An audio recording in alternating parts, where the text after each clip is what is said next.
it's Jess with Tin Pen Alley 101 Hearts Books, and this is my June TBR. So, in TBR's past, I have a tendency to get a little crazy in the number of books that I show, with this crazy expectation that I'm going to actually read all of them. Which, I don't know what I'm thinking, because the truth is, I know what my reading habits are. I know that unless it's a really good month, I'm probably not going to read 8 books in a month. So, I don't know why I do that to myself, but today, I'm going to stop. I'm going to select 5 books that I hope to read this month, and then if I read more, I'll be pleasantly surprised.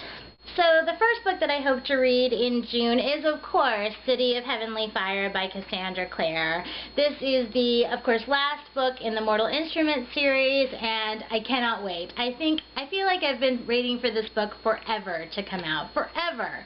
So I'm so excited. This series will always be very special to me because City of Bones was the first book that I read as an adult venturing back into the YA genre.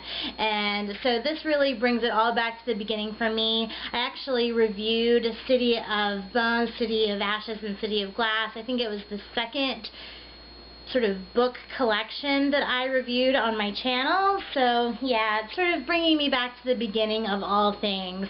I cannot wait. I know it looks huge and massive, but I have a feeling it's going to go by like that, and I just can't wait. I'm so excited.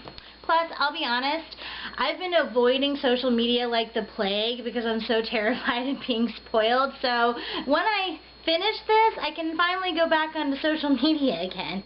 The next book that I hope to read in June is The One and Only by Emily Giffin. She is, I guess people call her a chick lit author. I always find her stories to be a little meatier than that, but she writes women's lit, I guess. Anyway, this is an author that I have read all of her books. I really enjoy her, and I was excited to see that she had a new release. And this is about a woman named Shea, I believe is how you pronounce it, and she has been living in her small town forever. She had an opportunity to leave, but she decided to stay, and she's kind of rethinking that decision when all of a sudden something happens that sort of changes her life. And I'm just excited to see where this goes. I always like her work, and so I have a feeling that this is going to be another winner for me. So yeah, excited to read this one too. The next book that I'm going to show you, I have some reservations admitting that I have not read this book. I was actually watching Ashley at Climb the Stacks, and she also showed this level of shame, and I think everyone sort of does who hasn't read this book, especially if they're adults.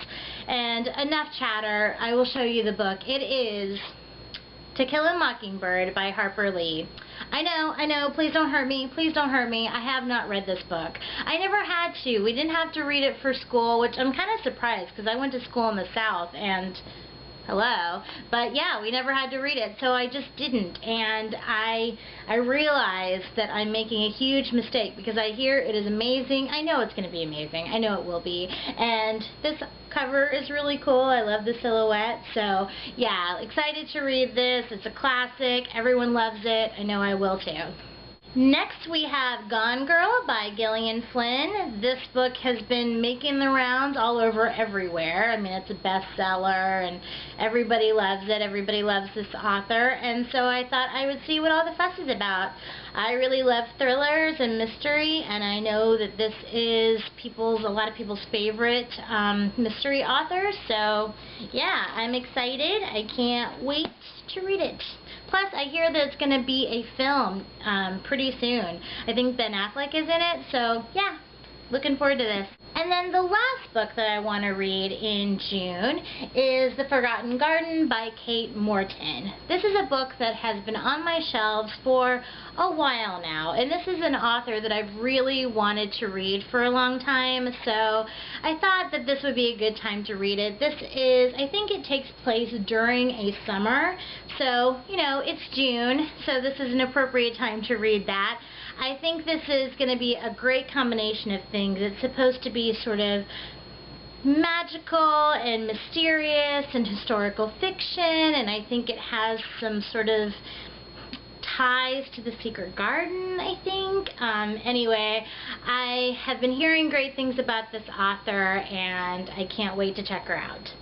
So those are the 5 books that I want to read in June, and you know what, if I read more, then great, but if I don't, that's okay too, and I didn't just show you a whole bunch of books that I was just never going to read. So I am excited about all 5, and I can't wait to tell you what I thought of them. If you have read any of them, please let me know what you think. Of course, no spoilers. Please don't do that to me. I've been avoiding all these social media sites so I don't get spoiled, so please don't spoil me. But please let me know if, you know, yay or nay on any of these books. I really want to know. And I will see you guys in my next video. Bye!